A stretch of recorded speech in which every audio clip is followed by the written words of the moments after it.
So ladies and gentleman, आप सबका result आ चुका है। हम एफएम पढ़ने आए हैं।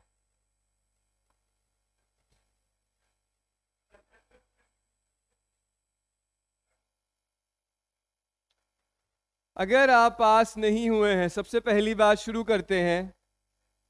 अगर आप पास नहीं हुए हैं तो देखो, दिल छोटा करने की कोई बात नहीं है। हमारा एग्जाम और कोर्स ही ऐसा है कि 10 से 20% बच्चे पास किए जाते हैं। Now the point here is that you need to be that much capable enough to fall in that 10 to 20% mark. Institute पे ब्लेम करना, उसने मार्क्स कम दिए, उस सब्जेक्ट में ज़्यादा दिए, सब बेकार की बातें हैं साहब। मुझे टाइम नहीं मिला, घर में हालात ठीक नहीं थे, मेरा पेपर ऐसे हो गया, ये हो गया, वो हो गया, तबीयत खराब हो गई, सब बहाने हैं। समझने वाली बात यह है कि आप कहाँ पे वीक रह गए। जब बच्चा पास नहीं होता, जैसे हम भी नहीं होते थे, 2-4 बार हम भी फेल हुए हैं, सबसे बड़ा डीमोटिवेशन ये होता है कि रिलेटिव्स, पेरेंट्स नहीं समझ पाते, because you are one of the scholar students in your schooling. आपके 90% नंबर आए 12वीं में, बीकॉम में भी बढ़िया स्कोर आप लेके आ रहे हो, तो घर वालों को ये बात हजम नहीं होती कि आप पास नहीं कर पाए। You could not meet to that expectation of your parents. तो बच्चा ज्यादा परेशान हो जाता है कि नहीं यार, अच्छा नहीं हुआ। तो वो जब परेशानी हो जाती है, तो वो परेशानी दिमाग से सबसे पहले हटा दो, because it's a normal phenomena. आप ही सिर्फ पास नहीं हुए, 85% बच्चे पास नहीं कर पाए। तो समझने वाली बात यह है कि 85 जब पास नहीं कर पाते, तो अपने आप को फेलियर समझना बंद कर दो, क्योंकि आपका ये जो कोर्स है, ये कोर्स ही ऐसा है। मोर देन 50 ईयर्स हो गए, हमारे टाइम पे भी ऐसा था, सर के टाइम पे भी ऐसा था, और अभी भी ऐसा है, आने वाले टाइम बाद भी ऐसा ही रहेगा कि 15% के आसपास बच्चे ही पास हो पाते हैं। इंस्टीट्यूट की कुछ पॉलिसीज होती हैं कि अबव एवरेज बच्चे को पास करता है। Institute always test your knowledge on the basis of your examination sheet, and if you are able to prove that yes you are capable enough to fall in that 15% bracket, तो बेटा आपके marks आने की उम्मीद है और आप पास होने के लिए हकदार हो। सबसे बड़ी बात आज ये है चर्चा और दिमाग में कि अपने आप को फेलियर समझना बंद करो। आगे कैसे बढ़ना है ये देखो, क्योंकि यहां पे you are in a tough course. Company secretary बनना आसान काम नहीं है साहब। You need to have a tough mind and a tough heart. बहुत कुछ देखना पड़ता है, छोटा मोटा कोर्स नहीं है साहब। 125 करोड़ से ज्यादा पॉपुलेशन है हिंदुस्तान की, और हिंदुस्तान में 70,000 से कम कंपनी सेक्रेटरी हैं। There are about 68,000 to 70,000 company secretaries in India. आप गूगल कर लेना, ICSI की डायरेक्टरी देख लेना। तो वो 70,000 लोग ही अभी तक बन पाए हैं, कुछ कारण होगा। शुरू बहुत लोग करते हैं, प्रयास बहुत लोग करते हैं, एग्जाम बहुत लोग देते हैं, कई लोग बीच में हार जाके छोड़ देते हैं। तो अगर यहाँ पे घुसे हो, तो सबसे बड़ा तो आपको दिल बहुत बड़ा चाहिए साहब। You need to have a tough mind and a tough heart. अभी तो आप एग्जीक्यूटिव में हो, एग्जीक्यूटिव का एक ग्रुप आपका पास नहीं हुआ। This is the first stage which you are standing, because CSET तो एक लड्डू है। यहां पे बच्चे की मेच्योरिटी पता चल जाती है, और एक झटका लगना कोई बहुत बड़ी बात नहीं है। क्यों? क्योंकि बच्चा बहुत ज्यादा कॉन्फिडेंट होता है, उसके 12वीं में 95% है, ग्रेजुएशन में 75-80% है, CSET फर्स्ट 12वीं में बढ़िया मार्क्स से क्लियर हो गया, बच्चा कहता है कि हाँ हमने दुनिया जीत ली साहब। लेकिन दुनिया नहीं जीत पाता बच्चा, क्योंकि यहाँ पे CS एग्जीक्यूटिव का लेवल बहुत ज्यादा है। इंस्टीट्यूट ने कोर्स थोड़ा सा डिफरेंट तरीके से डिजाइन किया हुआ है कि हाँ, CSET का एक लॉलीपॉप देके इंस्टीट्यूट बच्चे को घुसा लेता है, और बाद में जब एग्जीक्यूटिव की तैयारी, बच्चा, सारे बच्चे करते हैं एग्जीक्यूटिव की तैयारी अच्छे से करते हैं, लेकिन जब वो 85% बच्चे पास नहीं हो पाते, तो एक झटका खा जाते हैं कि जिंदगी में पहली बार ऐसा हुआ। वो जिंदगी में पहली बार आपके साथ नहीं हुआ। जितने भी लोग CS या CA जैसा कोर्स करते हैं सबके साथ हुआ है। There are very less people जो फर्स्ट अटेम्प्ट में दोनों ग्रुप निकाल देते हैं, और बहुत कम बच्चे वो भी हैं जो पहले अटेम्प्ट में एक ग्रुप भी निकाल देते हैं। Now the point here is कि आपको आगे कैसे बढ़ना है। वो आगे इस हिसाब से बढ़ना है, दो रास्ते हैं साहब। या तो हार मान जाओ, हार माननी बहुत आसान है। इंस्टीट्यूट को ब्लेम करो कि नहीं जी पास ही नहीं करते, अपने आप को, अपने सर्कमस्टांसेस को ब्लेम करो, सोशल मीडिया पे आपको बहुत डिस्ट्रैक्शंस है उसको ब्लेम करो, और भी जिस तरीके से आप ब्लेम कर सकते हो करो। दूसरा कारण, और छोड़ दो इस चीज को, सस्ती सी चीज कोई कर लो जिसमें कम मेहनत है और अपना करियर सेट कर लो, छोड़ो ये सब बातें।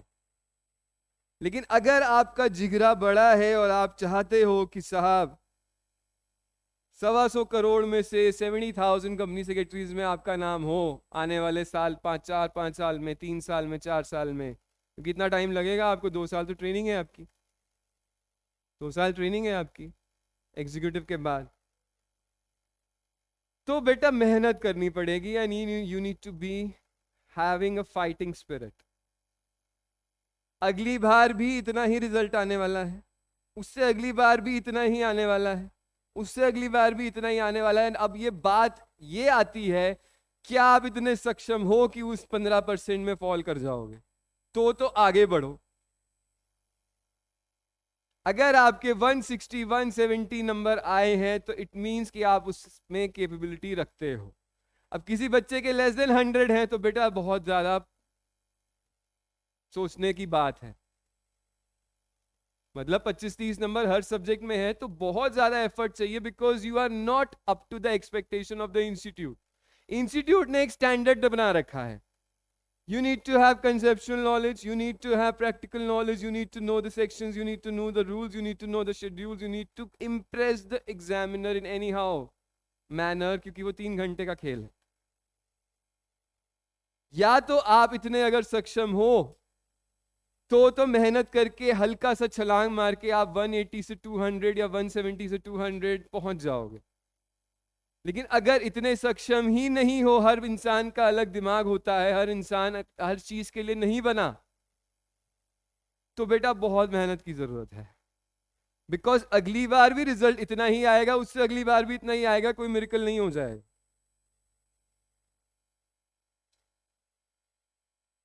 फेलियर वो होता है जो पास ना होके उस चीज को छोड़ देता है और निकल जाता है।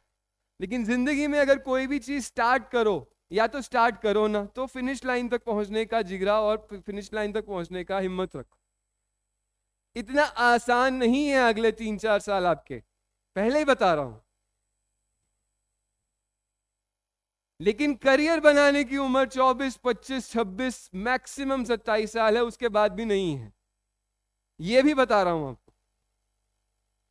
मिडिल क्लास फैमिली के सारे यहां लोग बैठे हैं, मैं भी उसी फैमिली से आता हूं। जब आपकी उम्र 26-27 क्रॉस हो जाएगी, आपको जो पेरेंट्स सर आंखों पे रखते हैं आपके, वो भी सपोर्ट करना कहीं ना कहीं छोड़ देंगे।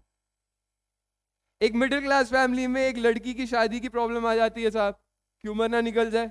लड़के का होता है कि हाँ मेरे से मेरा हुआ कि हाँ भाई 27 साल 28 साल उम्र हो गई, अपना खर्चा खुद चुका लो, जैसे मर्जी जो मर्जी करो। Your parents will also not support after 26-27 years of age. यही उम्र है साहब।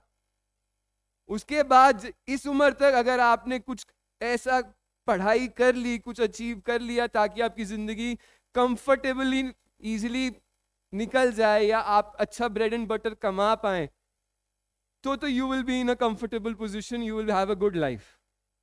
बिकॉज नॉलेज अगर आपके पास है और एक डिग्री है तो आप कुछ ना कुछ जिंदगी में कर लोगे।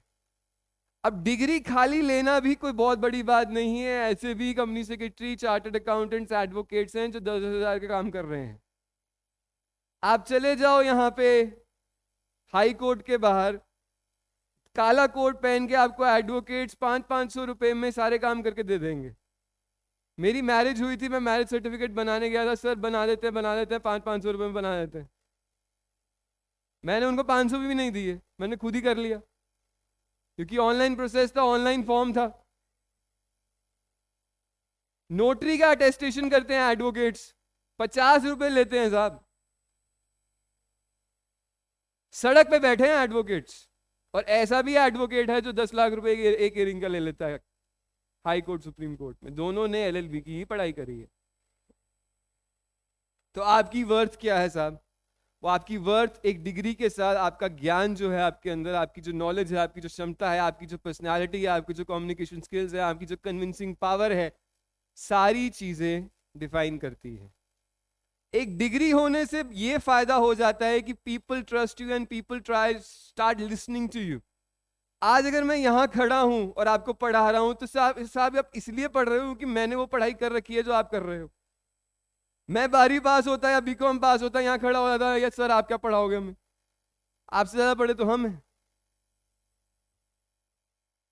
एक ट्रस्ट बन जाता है कि हाँ इस बंदे ने ये पढ़ाई कर रखी है, we can trust that person and we can listen to that person. अगर ये कन्विंसिंग पावर उस बंदे के पास है तो वो कन्विंस करके उसको जीत लेता है। कन्विंसिंग पावर हर जगह चाहिए।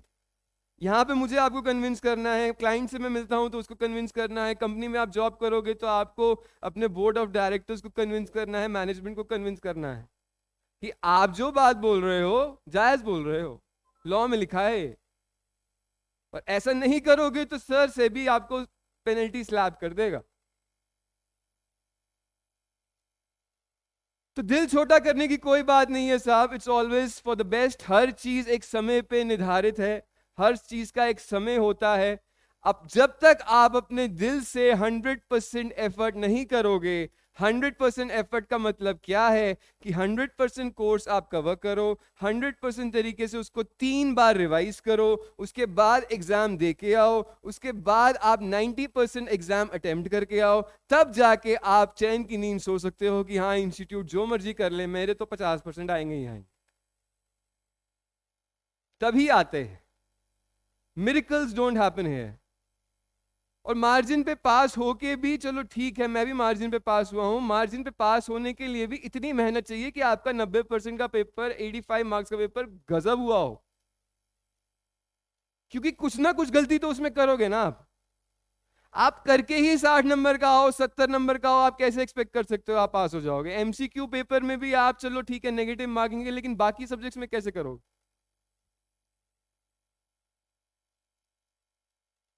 पहली बात यह है कि हिम्मत नहीं हारनी है। You are in a tough course and tough people के लिए ये कोर्स बना है।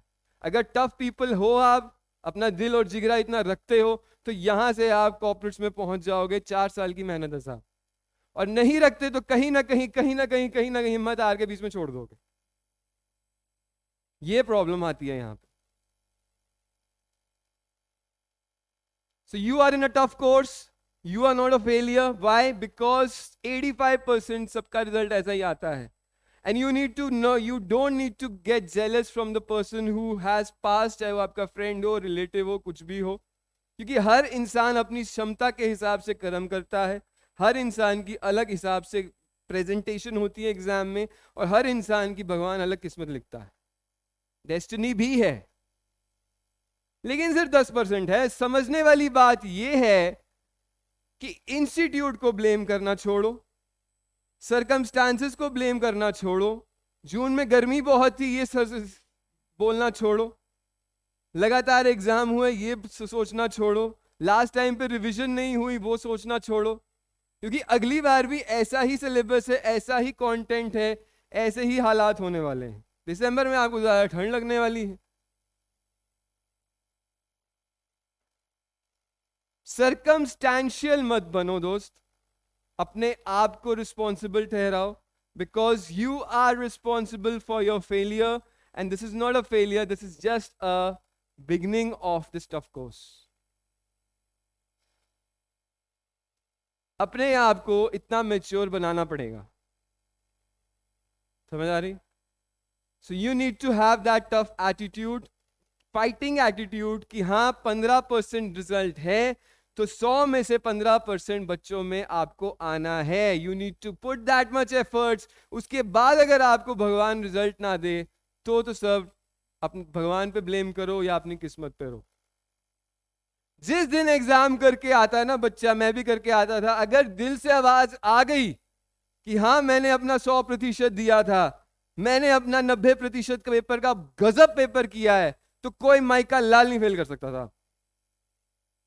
लेकिन वो दिल से आवाज तब आती है जब आप अपनी एफर्ट्स के लिए 100% उतनी तैयारी करके जाओ। अब वो तैयारी होती नहीं है, वो हो नहीं सकती, क्योंकि हमारा कंटेंट इतना बड़ा है। हर सिलेबस में 25-30 चैप्टर हैं, एग्जाम से पहले एक दिन मिलता है रिवीजन के लिए, तो आपको इतना सक्षम बनना पड़ेगा। अगली बार भी इतना ही टाइम मिलेगा आपको,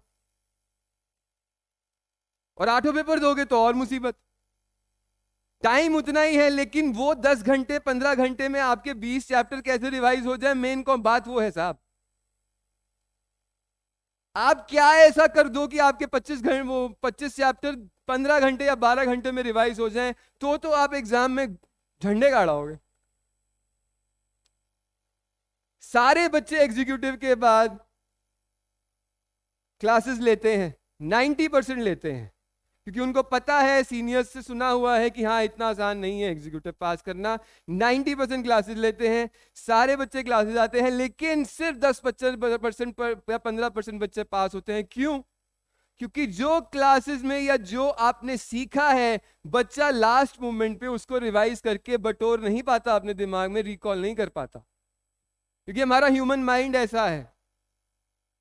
हमारे साथ भी यही दिक्कत थी, आपके साथ भी यही दिक्कत आई होगी, और आने वाले टाइम में भी आएगी। पहले ही बात सुन लो आप, कोई मिरेकल नहीं हो जाएगा अक्टूबर नवंबर दिसंबर में। मिरेकल तब होगा जब आपके वो रिवीजन जो आपने पढ़ा है, उसकी कम से कम 3 रिवीजन और ज्यादा से ज्यादा 4 रिवीजन आप उस चैप्टर की या उस टॉपिक की एग्जाम से पहले करके जाओ। क्योंकि हमारा रिकॉलिंग माइंड है साहब, हम अगर उसको बार बार रिवाइज करेंगे हमारे दिमाग में बैठ जाता है। लेकिन आप अगर इसी एटीट्यूड से चलोगे कि हाँ एक बार क्लास में पढ़ लिया और एग्जाम से पहले किताब खोलेंगे जय माता दी, तो सर माता रानी नहीं आएगी पास कराने, कोई भगवान नहीं आएगा। पहले बता रहा हूं, 3 से 4 बार रिवीजन चाहिए। आप अटेम्प्ट देते देते 3-4 बार रिवाइज कर लो। मैंने ऐसा किया हुआ है मैंने, मैं सीधी बात बोल रहा हूं। जैसे आप अभी पास नहीं हुए, एक बार रिवीजन करके एग्जाम देने गए, फिर एक बार रिवीजन करके मैं दोबारा जाऊंगा, फिर भी नहीं हुआ, फिर तीसरी बार रिवीजन करके फिर दोबारा जाऊंगा, मेरे साथ मैं फिर भी नहीं हुआ, फिर चौथी बार करके जाऊंगा, हो गया। तो कहने का मतलब है 4 बार रिवीजन पहले करनी है साहब, या 6-6 महीने में एग्जाम देके कर लो। 2 साल खराब करोगे आप अपने।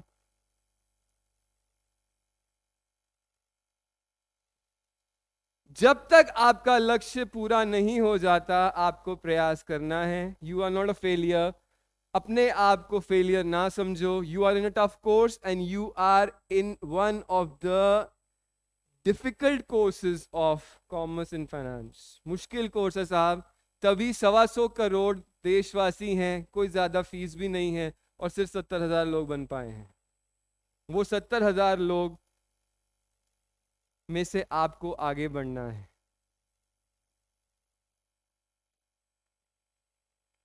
इसके साथ यही बात खत्म करते हैं और अपना मेन कोर्स आगे बढ़ाते हैं।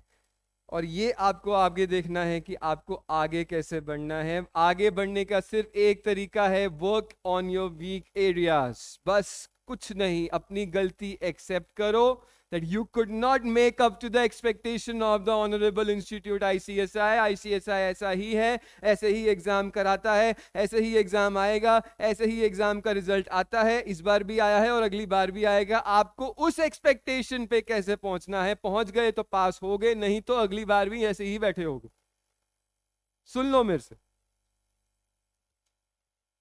You need to work on your weak areas. आपके किस सब्जेक्ट में कम मार्क्स आए हैं वो आपको पता है, क्यों आए हैं वो आपको पता है, आपने क्या उसमें सारे चैप्टर्स अच्छे से कवर करे थे वो आपको पता है। क्या आपने, अगर आप नहीं इवैल्यूएट कर पा रहे तो अपनी आप आंसर शीट्स निकाल के अपने आप को देखो, या मुझे दिखाओ, या अपने सीनियर टीचर्स को दिखाओ, वो आपको हेल्प करेंगे कि इसमें से कैसे प्रेजेंटेशन इंप्रूव करके आपको मार्क्स बढ़ाए जा सकते हैं।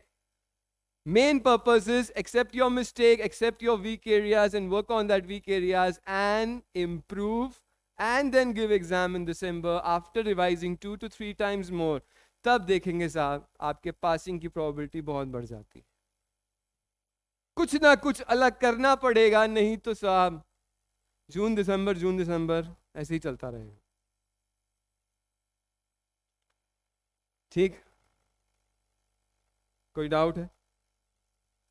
इसके साथ साथ हम आगे बढ़ते हैं।